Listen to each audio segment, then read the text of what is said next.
Hello नमस्कार दोस्तों, स्वागत है आप लोगों का एक नए वीडियो के साथ फिर से। अभी तक के जितने भी क्लास हम लोगों ने किए हैं, उम्मीद करते हैं आप लोगों को समझ में आ गया होगा कि क्या चल रहा था, नहीं चल रहा था। अगर कुछ डाउट होगा तो हम उम्मीद करते हैं कि आप लोगों को पूछने का कोशिश कीजिएगा, पूछ लिए होंगे। और जिनका भी डाउट होगा वो फिर से पूछ सकते हैं। ऐसा कोई बात नहीं है कि हाँ एक ही बार पूछना है। आपको जब तक समझ में आए, जितने बार समझ में आए उतने बार में आप पूछ सकते हैं, कोई दिक्कत नहीं उसका। अभी तक हम लोगों ने लगभग में थ्योरी का जो है 90% टॉपिक कवर कर चुके हैं। थोड़ा सा एक पोर्शन बचा हुआ है, जिस पोर्शन पे हम लोग चर्चा कर रहे थे वो ये था कि अगर अनुबंध नहीं है तो क्या होगा। इस चीज पे हमने कहा था कि थोड़ा सा इंपॉर्टेंट टॉपिक है, क्वेश्चन इससे ज्यादा आते हैं, इसलिए इस चीज को थोड़ा सा देखना होगा। अनुबंध के बारे में हम लोगों ने जान लिया था। अनुबंध क्या है कि नियमों का क्या है, शंका है जिसमें किसी भी पार्टनरशिप से जुड़े हुए जो उसके साझेदार है उनके अधिकार, उत्तरदायित्व, दायित्व सबके बारे में, क्या कर्तव्य, इन सब चीजों के बारे में क्या होता है, लिखा हुआ रहता है। उसी को हम लोग क्या कहते हैं, तो आपको संलेख कहते हैं, साझेदारी संलेख। हम लोगों ने सारा नाम भी उसका देख लिया था। साझेदारी संलेख, करार, एग्रीमेंट, आर्टिकल ऑफ पार्टनरशिप, तमाम तरह के नाम जो इसके थे, 5-6 नाम, तो उन नामों पे भी चर्चा कर लिए थे। आज हम लोग को देखना है इंपॉर्टेंस ऑफ पार्टनरशिप एग्रीमेंट या डीड का, कि इंपॉर्टेंस क्या है, इसका महत्व क्या है। आज जो हम लोग चर्चा स्टार्ट करेंगे वो हमारा ये है कि महत्व क्या है, इसका महत्व क्या है, साझेदारी संलेख का महत्व क्या है। किसका महत्व पढ़ रहे हैं भैया, तो हम लोग आज पढ़ने वाले हैं साझेदारी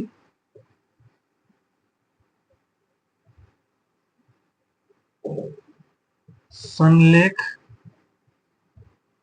का महत्व, और इसके बाद एक दो क्वेश्चन है उसको भी हम लोग चर्चा आज करने वाले हैं। आज की चर्चा में, आज के टॉपिक के बाद आपका ये समझिए कि थ्योरेटिकल क्लास खत्म हो जाए, इसके बाद अगले क्लास से आपका जो स्टार्ट होगा वो ये होगा कि पार्टनरशिप में अकाउंट क्या क्या हम लोग बनाते हैं, कौन कौन से अकाउंट हमको मेंटेन करने होते हैं, कैसे बनते हैं, नहीं बनते, ये तमाम चीजें का चर्चा होगा। मतलब ये होगा कि थ्योरी का आज ये लास्ट क्लास है। इसके बाद हम लोग बढ़ जाएंगे प्रैक्टिकल की तरफ। तो इतना तक में जो आपको अगर दिक्कत होगा तो पूछ सकते हैं। तो आज हम लोग से बात करते हैं साझेदारी संलेख का महत्व का। पहला है कि साझेदारी, आपको याद होगा कि हमने बताया था पहला, संलेख क्या करता है, तो साझेदारों के अधिकार,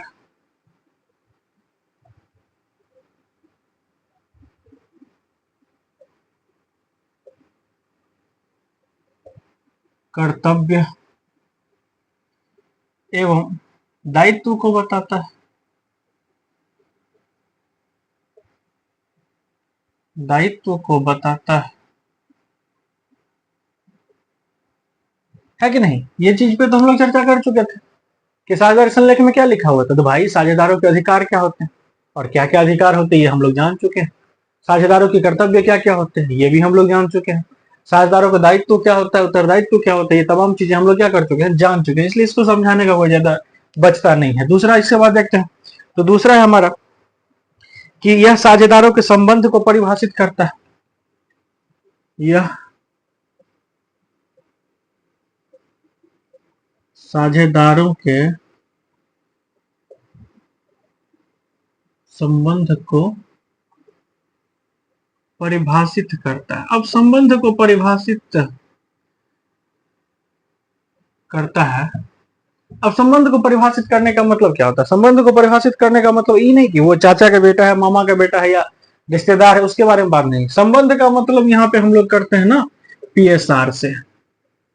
अब आप बोलोगे कि सर ये पीएसआर क्या होता है, इसको हम लोग बोलते हैं प्रॉफिट शेयरिंग रेशियो। क्या बोलते हैं, प्रॉफिट शेयरिंग रेशियो बोलते हैं इसको। लाभ विभाजन अनुपात। अब आप बोलोगे सर ये लाभ विभाजन अनुपात क्या होता है, तो समझिए अब हो गया क्या कि मान लीजिए कि बोला कि जो भैया ए, बी और सी ये 3 पार्टनर थे। इन्होंने क्या कि हम लोग क्या करेंगे, प्रॉफिट को बराबर बराबर बांटेंगे। कैसे बांटेंगे, बराबर बराबर। तो बराबर बराबर इतना लंबा कौन लिखेगा, तो इसको हम लोग कुछ डायरेक्ट इस तरीके से लिखते हैं, एक, इसको अनुपात बोलते हैं, अनुपात 1। ये जो बीच में डबल डॉट दिए ना इसको क्या बोलते हैं, अनुपात बोलते हैं। कि 1:1, 1:1। समझ में आ गया कि इसका प्रॉफिट कैसे बांट रहा है, ये बराबर, यानी कि इक्वल प्रॉफिट बांटा जा रहा है। ये इसका ये रेशियो था। तो यही ये जो इक्वल है, ये जो लाभ विभाजन अनुपात है पार्टनर के बीच में जो लाभ विभाजन का जो रेशियो है कि प्रॉफिट कैसे बांटा जाएगा, उसी को हम लोग संबंध कहते हैं। यह साझेदारों के संबंध को परिभाषित करता है। मतलब ये हो गया कि साझेदारों के बीच में लाभ विभाजन का अनुपात क्या है, उसके बारे में ये बात करता है। संबंध से यहाँ पे ये मतलब, यहाँ पे संबंध का मतलब क्या होता है। अब बोलेगा कि सर सिर्फ लाभ विभाजन प्रॉफिट का अनुपात क्या होगा, सिर्फ लाभ विभाजन से तो कुछ पता नहीं चल रहा। तो भाई एक बात बताइए, जिस रेशियो में आप प्रॉफिट बांटिएगा, जिस हिस्सेदारी में आप प्रॉफिट बांटिएगा, उसी हिस्सेदारी में आप कैपिटल भी लगाइएगा कि कहीं और से लगाइएगा, किसी और अनुपात में लगाइएगा। ऐसा तो नहीं है कि बोलेगा कि काम करो सारा पूंजी हम ले लेते हैं, सारा प्रॉफिट तुम लोग ले लेना। ऐसा कोई किया आज तक? ऐसा कभी संभव है? कभी नहीं संभव है। तो ये क्या है, लाभ विभाजन अनुपात जैसे होगा उसी तरीके से कैपिटल लगाएगा, उसी तरीके से कर्जा होगा, जो भी काम होगा वो किसी अनुपात में होगा, इसी अनुपात में होगा। जितना लेंगे उतना देंगे, यही होता है ना। ये वही चीज है। तो इसलिए क्या बोल रहा है कि यह साझेदारों के संबंधों को क्या करता है, परिभाषित करता है। उम्मीद करते हैं समझ में आ गया होगा आप लोगों को, कोई दिक्कत नहीं होगा यहाँ पे। चलिए इसके बाद तीसरे टॉपिक पे आते हैं। इसका तीसरा जो है वो देखते हैं। तो तीसरा इसका बोलता है भाई कि यह सुस्पष्ट लिखित साझेदारी संलेख साझेदारी में गलतफहमी, भ्रम व झगड़ों को दूर करने में सहायक होता है। तीसरा क्या है, भ्रम व झगड़ों को दूर करने में सहायक है। अब बताइए, हमें इससे पहले क्लास में बोला था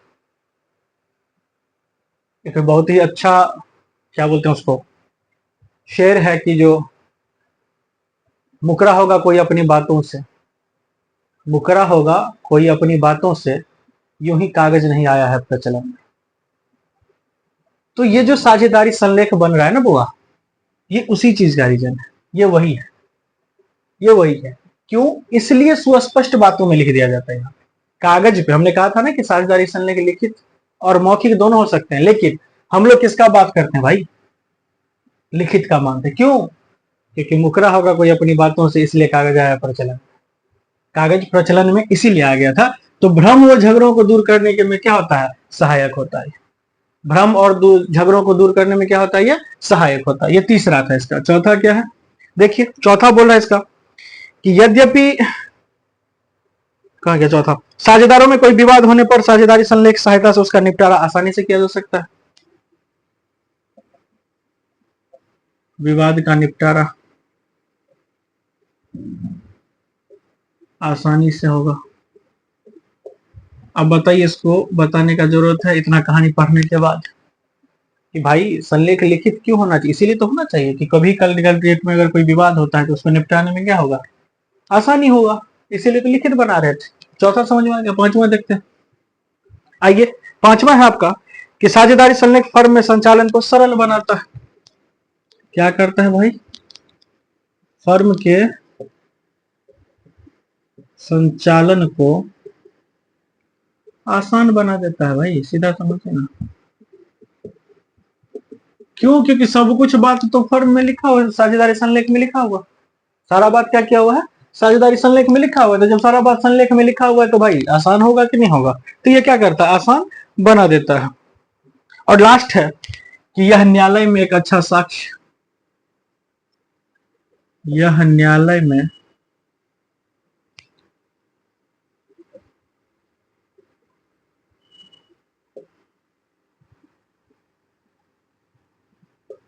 अच्छा साक्ष्य है। हमें बोला था कि एविडेंस के तौर पे हम लोग इसका यूज करते हैं कि मान लीजिए खुदा न खास्ता कभी आपका झगड़ा इतना बढ़ गया कि कोर्ट तक जाना पड़े, बात पुलिस कोर्ट तक जाए, तो वहां पे तो एविडेंस मांगता है। वो आपके बातों पर विश्वास नहीं करेगा, बोल दोगे नहीं नहीं सर हमने तो ऐसे बात किया था, नहीं मानेगा। वो एविडेंस मांगता है। क्या मांगता है? एविडेंस मांगता है। बोलता है कि भाई हमको एविडेंस चाहिए, हमको प्रूफ चाहिए। और प्रूफ क्या होगा? तो ये जो आपका साझेदारी संलेख है, यही आपका क्या होगा, प्रूफ होगा।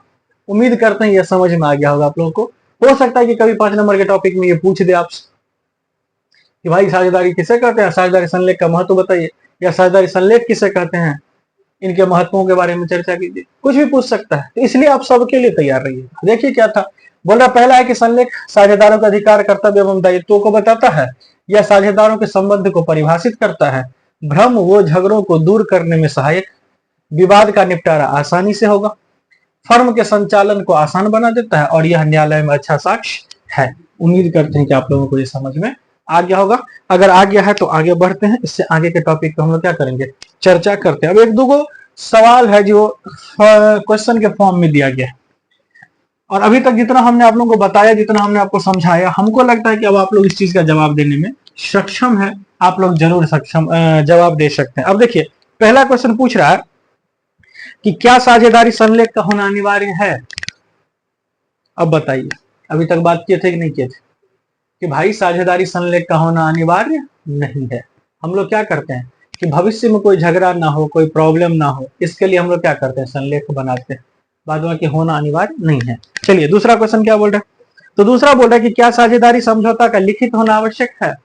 अब आप ही लोग बताइए, हम नहीं देंगे इसका जवाब, जवाब आप लोग दीजिएगा कि क्या साझेदारी संलेख का लिखित होना अनिवार्य है। बिल्कुल भी नहीं है भाई। साझेदारी संलेख लिखित मौखिक दोनों में से कुछ भी हो सकता है, नहीं भी हो सकता है। नहीं होगा तभी तो हमारा आएगा ना पार्टनरशिप एक्ट, उसके लिए भी तो व्यवस्था करके रखे हैं ना कि नहीं होगा तो क्या करेंगे। तो पार्टनरशिप एक्ट उसी के लिए तो बना है कि जो आपके पास व्यवस्था नहीं, उस व्यवस्था को हम फॉलो करवा देंगे। और तीसरा बोल रहा है कि क्या साझेदारी संलेख का पंजीकरण कराना अनिवार्य है। पंजीकरण का मतलब होता है रजिस्ट्रेशन करवाना, कि क्या आपका जो साझेदारी है, आपका जो साझेदारी का बिजनेस है, उसका रजिस्ट्रेशन करवाना अनिवार्य है। बिल्कुल भी नहीं, जरूरी नहीं। ऐसा कहीं लिखा हुआ है नहीं है कि जो रजिस्ट्रेशन करवाना ही करवाना है। ये तमाम तरह के क्वेश्चन है। अब कुछ प्रैक्टिकल बेस्ड क्वेश्चन है जो एग्जाम में पूछे जाते हैं, कभी कभी पूछ दिए जाते हैं। तो हमको जहां तक उम्मीद है आप लोगों का हो जाएगा, बना लीजिएगा। तो आप लोग अपने अपने एस के सिंह की किताब का बुक निकालिएगा, और चैप्टर जो आपका है फंडामेंटल और पार्टनरशिप, उसका इलिस्ट्रेशन एक निकालिएगा, एक का ए, इलिस्ट्रेशन एक का ए निकालिएगा। एग्जाम्पल जिसको हम लोग बोलते हैं कि एग्जाम्पल इलिस्ट्रेशन एक का एक निकालिएगा। कौन सा, तो चैप्टर का नाम है आपका पार्टनरशिप फंडामेंटल, और इसी में देखिए पहला क्वेश्चन क्या है। अब ये क्वेश्चन क्या है, तो क्वेश्चन आपको समझा देते हैं, अब बस समझ लीजिए, एक बार समझ लीजिए, क्वेश्चन अपने आप बन जाएगा। बोल क्या रहा है कि अभी हम लोग जस्ट इससे पिछले की क्लास में हमने बात किया था कि अगर पार्टनरशिप डीड नहीं है, अगर पार्टनर के बीच में एग्रीमेंट नहीं है तो क्या होगा। अगर एग्रीमेंट नहीं किया है, एग्रीमेंट किया है फिर तो कोई बात नहीं है, अगर एग्रीमेंट नहीं किया है तो क्या करेगा। इसी टॉपिक पे हमारा ये क्वेश्चन होने वाला है। चलिए देखते हैं, आप ही लोग डील कीजिएगा, हम क्या डील करेंगे, आप ही लोग डील कीजिएगा। उम्मीद करते हैं कि बहुत अच्छे तरीके से इसको डील कीजिएगा। आइए देखिए क्वेश्चन पढ़ते हैं क्या। अपने अपने सामने में किताब लेके बैठिएगा और देखिएगा इस क्वेश्चन को। देखिए बोल रहा है कि मोहन और श्याम एक फर्म में साझेदार है, दो पार्टनर है, मोहन और दूसरा कौन है, श्याम। ये दो पार्टनर है भाई, ध्यान से समझिएगा क्या बोल रहा है। तो बोल रहा है कि मोहन और श्याम ये दो पार्टनर है, ठीक है। बोल रहा है कि निम्नलिखित मामलों में साझेदारों के दावों की सत्यता बताएं यदि साझेदारी संलेख में कोई प्रावधान नहीं है। मतलब यह है कि मोहन और श्याम ये दो पार्टनर हैं। अब बोल रहा है इन दोनों के बीच में कोई एग्रीमेंट नहीं हुआ है। क्या है इन दोनों के बीच में, एग्रीमेंट नहीं है बोआ, एग्रीमेंट नहीं, एग्रीमेंट नॉट प्रोवाइडेड, एग्रीमेंट नहीं किया गया। अब बोल रहा है कि जो नीचे कुछ ट्रांजेक्शन दिए हुए हैं, कुछ रीजन दिए हुए हैं, दावा दिया गया है, दोनों पार्टनर ने कुछ कुछ दावे किए हैं। अब आप लोग बताइए कि क्या ये दावा सत्य है, क्या इस दावों को पूर्ति किया जा सकता है। चलिए पहला बोल रहा है कि मोहन एक सक्रिय साझेदार है, वह प्रतिवर्ष 10,000 वेतन की मांग करता है। ये जो मोहन भाई साहब है, इन्होंने कहा कि भाई हम काम कर रहे हैं, क्या कर रहे हैं, काम कर रहे हैं। तो काम कर रहे हैं तो हमको क्या चाहिए, सैलरी। कितना चाहिए भाई, तो 10,000 रुपया। कितना चाहिए, 10,000 रुपया सैलरी चाहिए। किस चीज का चाहिए भाई, तो भाई 10,000 रुपया सैलरी चाहिए। किसका, तो पर ईयर चाहिए। क्या चाहिए, पर ईयर या पर एनम बोल देते हैं, इसको सीधा पर एनम लिखते हैं। मोहन एक सक्रिय साझेदार है, उन्होंने कहा कि भैया हम क्या करेंगे, हम काम करते हैं, इसलिए हमको 10,000 रुपया क्या चाहिए, पर एनम सैलरी चाहिए। अब आप लोग बताइए कि क्या मोहन का यह दावा स्वीकार्य होगा कि नहीं होगा, आप ही लोग बताइए। तो भाई इसका ये दावा स्वीकार नहीं होगा। अब आप बोलोगे कि क्यों नहीं होगा, तो याद कीजिए हमने बताया था कि अगर पार्टनरशिप डीड नहीं बना हुआ है, अगर एग्रीमेंट नहीं है, अगर किसी तरीके का कोई बात नहीं है, तो किसी भी तरीके का कोई सैलरी, कोई कमीशन, कुछ भी नहीं मिलने वाला है। ना सैलरी मिलेगा, ना कमीशन मिलेगा, कुछ भी नहीं मिलेगा। मतलब क्या हो गया, यहाँ पे मोहन क्या है, गलत है। मोहन का जो डिमांड है वो क्या है, गलत है, इसलिए इसको ये मिलने वाला नहीं है। चलिए, ये पहला था। दूसरा देखिए इसी में क्या बोल रहा है। बोल रहा है कि श्याम ने फर्म को ऋण दिया, वह ऋण पर 10% वार्षिक दर से ब्याज की मांग करता है। अब बताइए, ये श्याम भाई साहब जो है ना, इन्होंने एक लोन दिया। इन्होंने क्या किया, लोन दिया। अब ये बोल रहे हैं ना कि इस लोन पे हमको क्या चाहिए, 10% पर एनम के रेट से क्या चाहिए, इंटरेस्ट चाहिए। क्या चाहिए, इंटरेस्ट चाहिए। कितना, तो 10% पर एनम की दर से हमको क्या चाहिए, इंटरेस्ट चाहिए। अब आप बताइए मिलेगा? आप लोगों के हिसाब से क्या लगता है कि श्याम जो बोल रहा है वो सही बोल रहा है या गलत बोल रहा है? क्या श्याम को मिलना चाहिए?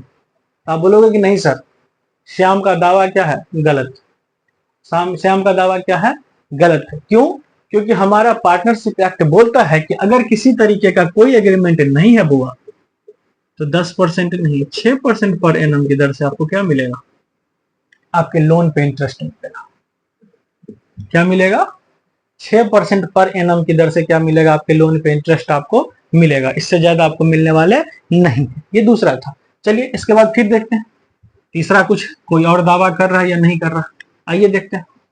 तो तीसरा बोल रहा है कि मोहन और श्याम ने पूंजी के रूप में क्रमशः 20,000 और 50,000 फर्म में लगाया है। मोहन ने कितना लगाया है बुआ, 20,000। इसका कैपिटल कितना है, 20,000, और इसका कैपिटल कितना है, 50,000 इसका कैपिटल है। इसका कैपिटल कितना है, 50,000। ठीक है। बोल रहा है कि मोहन चाहता है कि लाभों का विभाजन बराबर। अब चूंकि इसने क्या किया है, पैसा कम लगाया है, इसने पैसा ज्यादा लगाया है, तो मोहन चाहता है, ये बेचारा जो है मोहन, ये चाहता है कि लाभ कैसे बांटा जाए, बराबर। बताइए क्या इसका दावा सत्य है या असत्य है? क्या इसका दावा मंजूर किया जा सकता है या नहीं किया जा सकता? तो भाई मेरे, बिल्कुल किया जा सकता है। आपको याद होगा पहला ही चीज हमने बताया था कि जब पार्टनरशिप एक्ट या पार्टनरशिप में के बीच में, सॉरी, पार्टनरशिप के बीच में एग्रीमेंट नहीं होगा तो लाभ का विभाजन कैसे होगा, तो बराबर बराबर हो। इसलिए इसका ये दावा स्वीकार कर लिया जाएगा। भले ही कैपिटल इसने ज्यादा लगाया, उसने कम लगाया, और मैटर नहीं करता है। अगर एग्रीमेंट नहीं है, अगर पार्टनर के बीच में कोई समझौता नहीं है, अगर पार्टनर ने आपस में कोई बात नहीं किया है, तो लाभ का विभाजन कैसे होगा बउआ, बराबर बराबर। लाभ का विभाजन कैसे होगा, बराबर बराबर। अगर एग्रीमेंट नहीं है पार्टनर के बीच में तो लाभ का विभाजन कैसे होगा, बराबर बराबर होगा। चलिए देखते हैं, इसने कुछ और दावे किए हैं, एक और दावा किया है इसने, उसमें भी बात कर लेते हैं। देखिए इसके बाद क्या दावा किया। बोल रहा है कि श्याम चाहता है कि पूंजी पर 6% वार्षिक की दर से ब्याज क्रिएट किया जाए। कौन चाहता है भाई, ये श्याम चाहता है। ये भाई साहब चाहते हैं, क्योंकि इसने ज्यादा पैसा लगाया था ना, 50,000 का इसने कैपिटल लगा दिया था, तो ये चाहता है कि इसके कैपिटल पे, किस पे, ये चाहता है कि हमको क्या मिले, इंटरेस्ट ऑन कैपिटल। क्या चाहता है, इंटरेस्ट ऑन कैपिटल। कितना, तो 6% प्रति एनम, 6% पर एनम की दर से हमको क्या मिलना चाहिए था, तो इंटरेस्ट मिलना चाहिए। अब आप लोग बताइए दें कि नहीं दें, 6% पर एनम की दर से इसको इंटरेस्ट देना है कि नहीं देना है? आपके मन में आएगा सर दे देते हैं, बेचारा गरीब आदमी है, पैसा ज्यादा लगाया है, प्रॉफिट भी बराबर बराबर बांट गया, तो इसको तो कुछ मिल ही नहीं रहा, तो क्या करते हैं, दे देते हैं। तो बाबू मेरे, बिजनेस इमोशन से नहीं चलते हैं। बिजनेस क्या होता है, इमोशन से नहीं चलते हैं, आपके इमोशन से नहीं चलते। यहाँ भावनाओं का कोई कदर नहीं होता। यहाँ पे दुनिया में एक ही चीज सही, और वो है पैसा। यहाँ सिर्फ पैसा बोलता है। यहाँ पे हर रिश्ते, हर नाते, सब कुछ को पैसे में तोला जाता है। इसलिए फर्क नहीं पड़ता आपके इमोशन से। यहाँ पे क्योंकि हमारा पार्टनरशिप एक्ट बोलता है कि अगर पार्टनरशिप डीड में नहीं लिखा हुआ है तो इंटरेस्ट ऑन कैपिटल नहीं मिलेगा, तो बाबू इसको इंटरेस्ट ऑन कैपिटल नहीं दिया जाएगा किसी भी हाल। ये आपका क्वेश्चन नंबर क्या था, कोई एग्जाम्पल था आपका, इलिस्ट्रेशन नंबर 1 का ये था। एक और इलिस्ट्रेशन इसी तरीके का है, उम्मीद करते हैं कि आप लोग बना लीजिएगा, लेकिन फिर भी उसको आइए डील कर लेते हैं उन बच्चों के लिए जिनको लग रहा हो कि सर एक और बता दीजिए। तो आइए उसी को देखते हैं। देखिए क्वेश्चन नंबर आपका 1 का बी है ये। क्या है ये, एक का बी है। ध्यान रखिएगा, हमने बताया था आपको इलस्ट्रेशन डील कर रहे हैं हम अभी। तो थ्योरी हमने कर लिया, थ्योरी मेरा खत्म हो गया, अब हम इलस्ट्रेशन पे आ चुके हैं, अब हमारा इलस्ट्रेशन स्टार्ट हो चुका है। तो ध्यान से देखिएगा, देखिए एक के बी में क्या बोल रहा है, बोल रहा है एक्स वाई और जेड तीन गो पार्टनर इसमें, एक्स वाई और जेड तीन पार्टनर है इसमें। इन तीन पार्टनरों के बीच में देखिए क्या बात हुआ था, एक्स वाई और जेड के बीच में क्या डील हुआ था। बोला कि एक्स तथा जेड ने वाई की तुलना में पूंजी की अधिक राशि लगाई है और इसलिए वे लाभों को पूंजी के अनुपात में विभाजित करना चाहता है। कौन सब लगाया भाई, एक्स तथा जेड, ये और ये पार्टनर जो है ना, ये दोनों पार्टनर एक्स और कौन, जेड, इन दोनों ने क्या किया है, तो पूंजी ज्यादा लगा। मान लीजिए ये दोनों ने 1-1 लाख लगाया था, ये दोनों कितना लगाया था, 1-1 लाख, और ये बेचारा लगाया था 50,000। तो इन दोनों ने क्या किया था, मान के चलिए, कभी क्वेश्चन में कुछ दिया हुआ नहीं, तो मान के चलते हैं, बोला है कि जो एक्स और जेड जो था वो वाई की तुलना में क्या कर रहा था, ज्यादा कैपिटल लगाया था। तो हम मान लिए कि ये 1 लाख लगाया था, ये भी 1 लाख लगाया था, और ये कितना लगा रहा था, 50,000 लगा रहा था। तो ये अगर 50,000 लगा रहा था तो इन दोनों को ज्यादा लगा रहा था। तो एक्स वाई क्या चाहता था, तो उन्होंने चाहता कि भैया, उन दोनों की चाहत क्या था, थोड़ा देखें। अच्छा, इन दोनों का चाहत क्या था कि लाभ का विभाजन कैसे हो, लाभ विभाजन पूंजी के अनुपात में, क्योंकि ज्यादा पैसा लगाया था ना, पूंजी अनुपात में। अब आप ही बताओ, संभव है, होगा ये चीज कभी, लाभ का विभाजन कैसे करने के लिए बोल रहा है, पूंजी के अनुपात में। याद कीजिएगा, हमने पहले ही बोल दिया था कि क्वेश्चन पहले बोल दिया है कि इन लोगों के बीच में एग्रीमेंट नहीं है, एग्रीमेंट नहीं है इन लोगों के बीच में। तो याद होगा आपका, जब एग्रीमेंट नहीं होता है तो आप 5 करोड़ लगा दो चाहे 5 रुपया लगा दो, आप चाहे 5 करोड़ लगा दो या क्या करो, 5 रुपया लगा दो, मैटर नहीं करता है। लाभ का विभाजन हम कैसे करेंगे, इक्वल, लाभ का विभाजन हम कैसे करेंगे, इक्वल करेंगे। ये पहला चीज था इसका। आइए देखिए इसी का दूसरा क्वेश्चन, इसमें क्या था, दूसरा बोल रहे कि जेड अपने द्वारा दी गए 2 लाख के ऋण पर 10% प्रति वर्ष की दर से ब्याज मांगता है। कौन है भाई, कौन बोल रहा है ये बात, थोड़ा सा देख लेते हैं। पार्टनर तो यही तीन होंगे, कौन बोल रहा है, तो बोल रहा है जेड। ये क्या किया था, 2 लाख रुपया का लोन दिया था और इसको चाहिए था कितना, 10% पर एनम की दर से क्या चाहिए था, इसको इंटरेस्ट चाहिए था। अब आप लोग बताइए, हम जस्ट बात किए थे कि भैया इसका ये दावा क्या है, गलत, इसको क्या मिलेगा सर, 6%, मैक्सिमम कितना, 6% पर एनम की दर से इसको क्या मिलेगा, इंटरेस्ट मिलेगा, 6% से ज्यादा इसको नहीं मिलेगा। तीसरा दावा देखिए क्या बोला, बोल रहा वाई अपने सुपुत्र एम को फर्म में शामिल करना चाहता है और उस पर सभी साझेदार सहमत हो जाते हैं। चलिए ये क्वेश्चन थोड़ा ध्यान से समझिएगा, थोड़ा सा ध्यान से समझिएगा इस चीज को, क्योंकि यहाँ पे थोड़ा सा कॉन्सेप्ट चेंज हो रहा है। ध्यान से रखिएगा कि यहाँ पे क्या हो रहा है, कॉन्सेप्ट चेंज हो रहा है, थोड़ा सा ध्यान से रखिएगा, थोड़ा सा वाई। अच्छा, हमने लास्ट में एक लाइन सब में लगाना भूल गया, थोड़ा सा ध्यान दीजिएगा, बैकअप मारिएगा थोड़ा सा। रीजन ये है, समझिएगा। पहला क्वेश्चन हमने क्या पढ़ा था आपका, तो पहला हमने आपको क्या बताया था कि पहला हमने बताया था कि एक्स तथा जेड वाई की तुलना में पूंजी की अधिक राशि लगाई है और इसके सभी लाभों को पूंजी अनुपात में विभाजित करना चाहते हैं, जिस पर सभी साझेदार सहमत है। सॉरी बेटा जी, ध्यान रखिएगा, हम भूल गए थे, इसमें से थोड़ा सा मिस्टेक हुआ है। मिस्टेक ये हुआ है कि उसमें लास्ट में, सबके लास्ट में लगा हुआ है कि सभी साझेदार सहमत है, सभी साझेदार क्या है, सहमत। बाबू इस चीज को ध्यान रखिएगा, जब ये लाइन लिख देगा कि सभी साझेदार सहमत है, तो फिर एग्रीमेंट इसी को बोलते हैं। जब सभी साझेदार सहमत होकर बात करेगा तो इसी को हम लोग क्या बोलते हैं, एग्रीमेंट। जब तीनों पार्टनर तैयार है तो बोलेगा कि एक के नाम में पूरा बिजनेस कर दो, फिर भी कर देंगे। वहां पे फिर हमको ये नहीं देखना होता कि एग्रीमेंट है या नहीं है। क्यों, क्योंकि एग्रीमेंट का मतलब क्या हो गया, सभी सहमत हो गया, वही तो एग्रीमेंट है। सभी अगर क्या हो गया, सहमत हो गया, तो क्या होगा, वही एग्रीमेंट है। तो इसीलिए क्या होगा, अगर बोलेगा कि कैपिटल के रेशियो में बांटो, बांट दो, अगर बोलेगा इक्वल बांटो, बोलेगा बांट दो, अगर बोलेगा कि चेंज कर दो, बोलेगा चेंज कर दो, तो इसलिए मिल जाएगा।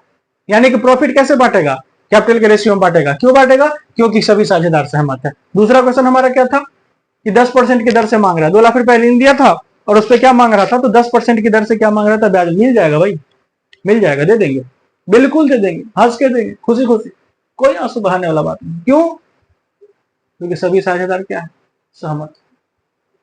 अब आपसे पूछ के कोई आपका जान ले जाए क्या फर्क पड़ता है, बिना पूछे ले जाए तब ना केस कीजिएगा सर हम थे ही नहीं तो कैसे दे दी।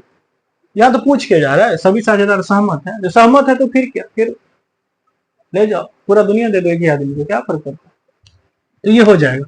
तीसरा क्या बोल रहा है, बोल रहा है कि वाई अपने सुपुत्र एम को फर्म में शामिल करना चाहते हैं और इस पर सभी साझेदार क्या होंगे, सहमत हो जाते हैं। बात फिर वही हो गया कि सभी साझेदार क्या है, इस पे सहमत है, सभी साझेदार क्या है, सहमत है। तो जब सहमत है तो भाई कुछ भी करो।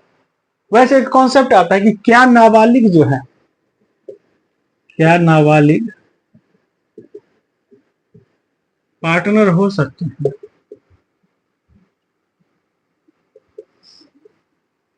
क्या नाबालिग पार्टनर हो सकते हैं। तो बउआ पहले तो ये समझ लो नाबालिग का मतलब हो गया कि अंडर 18, अंडर 18 यानी कि ऐसा व्यक्ति जिसका एज क्या हो 18 साल से कम हो, ऐसा आदमी जिसका एज क्या हो 18 साल से कम हो, तो उसको हम लोग क्या बोलते हैं, नाबालिग बोलते हैं। तो बोलते हैं हमारा पार्टनरशिप है कि हाँ भाई जो हमारे जो पार्टनर है ना वो नाबालिग पार्टनर हो सकते हैं, जिसका एज 18 साल नहीं हुआ है वो भी किसी भी पार्टनरशिप में पार्टनर हो सकते हैं, बशर्ते कि वो सिर्फ प्रॉफिट बांटेगा। क्या करेगा, प्रॉफिट में हिस्सा लेगा, वो लॉस में बिल्कुल नहीं, लॉस में वो हिस्सा नहीं लेगा।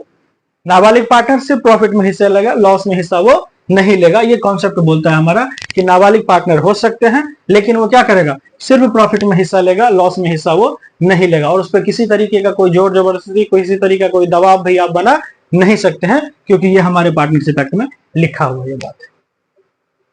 उम्मीद करते हैं समझ में आ गया होगा, आप लोगों को समझ गए होंगे कि क्या था नहीं था कहानी। ये दो इलस्ट्रेशन एक का ए और एक का बी, ये दो हमने बता दिया आप लोगों को। आप लोग अपने अपने किताब में देख लीजिएगा निकाल के, क्वेश्चन सेम ही है सब में, कोई दिक्कत नहीं है, सेम ही क्वेश्चन दिया हुआ है। अब जो नेक्स्ट क्लास हमारा होगा उसमें अब हम लोग चर्चा करेंगे कि पार्टनरशिप के बिजनेस में कौन कौन सा अकाउंट हमको बनाने होते हैं, कौन कौन सा अकाउंट हमको मेंटेन करके रखने होते हैं, उनको बनाने के क्या क्या तरीके होते हैं, कैसे हमको बनाना है, कैपिटल अकाउंट कैसे बनते हैं, कैपिटल कितने प्रकार के होते हैं, फिक्स में कितने बनते हैं, फ्लैक्चुएटिंग में कितने बनते हैं। मतलब ये हो गया कि जो थ्योरेटिकल जो चीजें था वो लगभग में आज खत्म हो गया। कल हम फॉर्मेट स्टार्ट कर लेंगे, कल का जो क्लास होगा, इसका अगला जो क्लास होगा हमारा, उसमें क्या करेंगे हम लोग, फॉर्मेट स्टार्ट कर लेंगे। 11th वालों के लिए जिनका बहुत ज्यादा सवाल आ रहा था,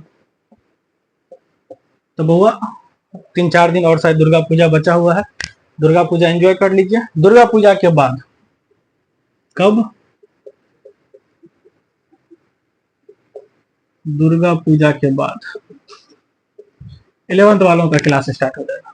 11th वालों का भी क्लास कब स्टार्ट हो जाएगा, दुर्गा पूजा के बाद हम क्या करेंगे, 11th वालों का भी क्लास स्टार्ट करवा देंगे। इसलिए आप लोग टेंशन ज्यादा नहीं लीजिएगा, बस देखते रहिएगा। ठीक है, आज की क्लास को हम यहीं पे खत्म करेंगे। उम्मीद कर रहे हैं कि आप लोग दुर्गा पूजा अच्छे से मना रहे होंगे, माता रानी का कृपा आप लोगों पे बरस रहा होगा, अपने परिवार अपने घर पे खुश होंगे। इसी तरीके से खुश रहिए, पढ़ते रहिए, एंजॉय करते रहिए। जय हिंद।